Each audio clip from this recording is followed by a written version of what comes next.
அகிலம் நியூஸ் உறவுகளுக்கு வணக்கம். அகிலம் நியூஸின் மதிய நேர பிரதான செய்தி அறிக்கையில் முதலில் தலைப்புச் செய்திகள். ஜனாதிபதி வேட்பாளர்களுக்கு தேர்தல் ஆணைக்குழுவினால் விதிக்கப்பட்டுள்ள தடை. குடிவரவு மற்றும் குடியகழ்வு திணைக்கள அலுவலகத்திற்கு அருகில் குழப்ப நிலை. நாட்டில் பரவும் நோய்கள் மக்களுக்கு விடுக்கப்பட்டுள்ள முக்கிய அறிவிப்பு. இலங்கை மத்திய வங்கியின் விசேட அறிவித்தல். திருகோணமலையில் ஜனாதிபதி தேர்தலை புறக்கணிக்க கோரி துண்டு பிரசுர விநியோகம். கொழும்பில் கொடூரம், இளைஞர் கைது. திடீரென உயிரிழந்த பேருந்து சாரதி, எடுக்கப்பட்டுள்ள முக்கிய தீர்மானம். தொடருந்து சேவையில் தாமதம். இடியுடன் கூடிய மழை பெய்யக்கூடும். யாழில் பாரிய விபத்து, 2 பேருந்துகளுக்கிடையில் சிக்கிய முச்சக்கர வண்டி. தொடர்வன விரிவான செய்திகள்.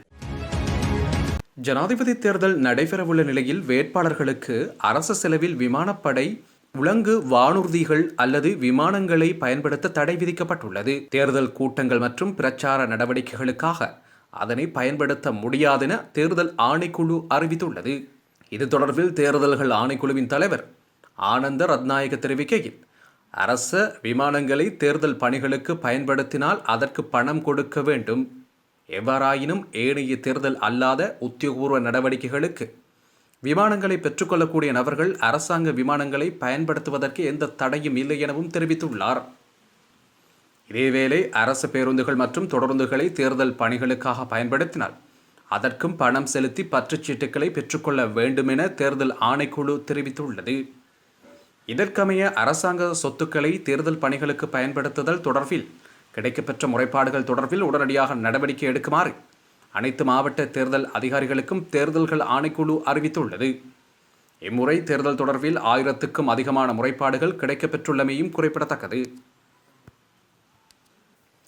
குருநாகல் குடிவரவு மற்றும் குடியகழ்வு திணைக்கள அலுவலகத்துக்கு அருகில் குழப்ப நிலை ஏற்பட்டுள்ளது. இந்த சம்பவம் இன்று காலை இடம்பெற்றுள்ளது. குறித்த அலுவலகத்தில் சேவைகளை பெற்றுக்கொள்வதற்காக வந்த சிலர் அமைதியற்ற விதத்தில் நடந்து கொண்டதாக தெரிவிக்கப்படுகின்றது. வெளிநாட்டு கடவுச்சீட்டு வழங்குவதில் ஏற்பட்ட நெருக்கடி காரணமாக இந்த நிலை ஏற்பட்டுள்ளதாக தெரிவிக்கப்படுகின்றது. இந்த வருடத்தின் முதல் 6 மாதங்களில் இலங்கையில் சுமார் 5000 எலிக்காய்ச்சல் நோயாளர்கள் பதிவாகியுள்ளதாக தெரிவிக்கப்பட்டுள்ளது. மழையுடனான காலநிலை மற்றும் வெள்ளப்பெருக்கு காரணமாக வாந்தி, வயிற்றுப்போக்கு, காய்ச்சல் போன்ற நோய்கள் பரவும் அபாயம் உள்ளதாகவும் கூறப்படுகின்றது. ரத்னபுரி, காலி, கேகாலை, மாத்தறை, களுத்துறை, மொனராகலை மற்றும் குருநாகல் ஆகிய மாவட்டங்களில் அதிக ஆபத்து உள்ளதாக தெரிவிக்கப்பட்டுள்ளது. இதன் காரணமாக வெள்ளம் ஏற்பட்ட பகுதிகளில் வாழும் மக்கள் உரிய சுகாதார நடைமுறைகளை கடைபிடிப்பது அவசியமாகும் என சுகாதார பிரிவினர் சுட்டிக்காட்டுகின்றனர். இந்த நாட்களில் தசைவலி, தலைவலி, காய்ச்சல் மற்றும் வாந்தி போன்ற அறிகுறிகள் இருந்தால் முறையான மருத்துவ ஆலோசனையை பெறுவது கட்டாயமாகும் எனவும் தெரிவிக்கப்பட்டுள்ளது. 1,00,000 மில்லியன் ரூபாய் பெறுமதியான திரைசேரி உண்டியல்கள் எதிர்வரும் 28ஆம் தேதி ஏல விற்பனையினூடாக வழங்கப்படவுள்ளது. இலங்கை மத்திய வங்கி இதனை அறிவித்துள்ளது. இதன்படி 91 நாட்கள் முதிர்வு காலத்தை கொண்ட 50,000 மில்லியன் ரூபாய் பெறுமதியான திரைசேரி உண்டியல்கள் ஏல விற்பனை செய்யப்படவுள்ளதாக அறிவிக்கப்பட்டுள்ளது. 182 நாட்கள் முதிர்வு காலத்தை கொண்ட 30,000 மில்லியன் ரூபாய் பெறுமதியான திரைசேரி உண்டியல்களும் ஏல விற்பனையினூடாக வழங்கப்படவுள்ளதாக மத்திய வங்கி அறிவித்துள்ளது. ஜனாதிபதி தேர்தலை புறக்கணிக்க கோரி திருகோணமலையில் தமிழ் தேசிய மக்கள் முன்னணியினரால் துண்டு பிரசுரங்கள் விநியோகிக்கப்பட்டுள்ளன. குறித்த துண்டு பிரசுரங்கள் நேற்று திருகோணமலை பெரிய கடை வீதியில் ஆரம்பித்து சிவன் கோயிலுக்கு முன்னால் வரையான வீதி வரை வழங்கப்பட்டுள்ளன.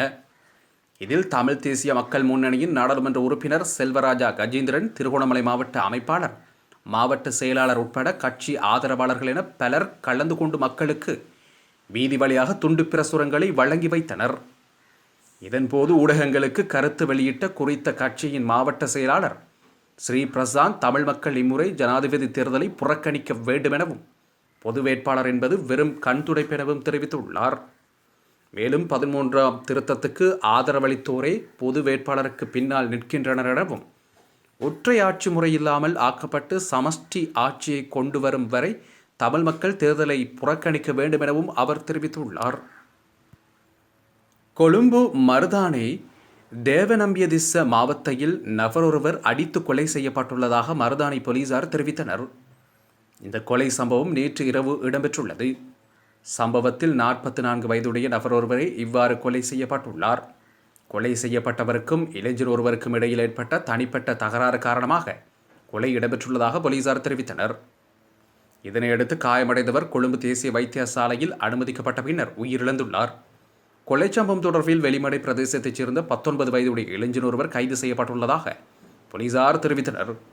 மேலும் சம்பவம் தொடர்பான மேலதிக விசாரணைகளை மருதானை போலீசார் மேற்கொண்டு வருகின்றனர். இலங்கை போக்குவரத்து சபையின் 40 வயதுக்கு மேற்பட்ட ஊழியர்களிடமிருந்து மருத்துவ அறிக்கைகளை பெறுவது கட்டாயமாக்கப்பட்டுள்ளது. 4 மாதங்களுக்கு ஒருமுறை இந்த மருத்துவ அறிக்கைகள் பெறப்படும் என இலங்கை போக்குவரத்து சபை மேலும் குறிப்பிட்டுள்ளது. அம்பாறையிலிருந்து கொழும்பு நோக்கி பயணித்த அரசு பேருந்தின் சாரதி ஒருவர் திடீரென மாரடைப்பு காரணமாக 23ஆம் தேதி இரவு 8:15 மணியளவில் உயிரிழந்திருந்தார். இதன்போது பேருந்து வீதியை விட்டு விலகி பேருந்தில் பயணம் செய்த ஒருவருக்கு மாத்திரம் லேசான காயம் ஏற்பட்டிருந்ததுடன் விபத்து ஏற்படும் போது பேருந்தில் 40 பயணிகள் இருந்ததாகவும் தெரிவிக்கப்பட்டுள்ளது. இவ்வாறான விபத்து சம்பவங்கள் காரணமாக இலங்கை போக்குவரத்து சபை இந்த விசேட தீர்மானத்தை எடுத்துள்ளது. ரம்புக்கணை தொடருந்து நிலையத்திற்கு அருகில் அலுவலக தொடருந்து ஒன்றில் ஏற்பட்ட தொழில்நுட்ப கோளாறு காரணமாக பிரதான மற்றும் வடக்கு தொடருந்து மார்க்கத்தின் போக்குவரத்து பாதிக்கப்பட்டுள்ளதாக தொடருந்து திணைக்களம் தெரிவித்துள்ளது. ரம்புக்கணை தொடருந்து நிலையத்திலிருந்து பாணந்துறை நோக்கி பயணிக்க தயாராகவிருந்த தொடருந்து ஒன்றிலே இன்று காலை தொழில்நுட்ப கோளாறு ஏற்பட்டுள்ளதாக அந்த திணைக்களத்தின் பிரதி பொது முகாமையாளர் என்ஜே இந்தி போலக்கே தெரிவித்துள்ளார். இதன் காரணமாக பல அலுவலக தொடருந்துகள் தாமதமாக இயக்கப்பட்டதாக அவர் குறிப்பிட்டுள்ளார். மேல் சபரகமுவ தென் மற்றும் வடமேல் மாகாணங்களிலும் கண்டி மற்றும் நுவரெலியா மாவட்டங்களிலும் மழை பெய்யக்கூடிய சாத்தியம் நிலவுவதாக வளிமண்டலவியல் திணைக்களம் எதிர்வு கூறியுள்ளது.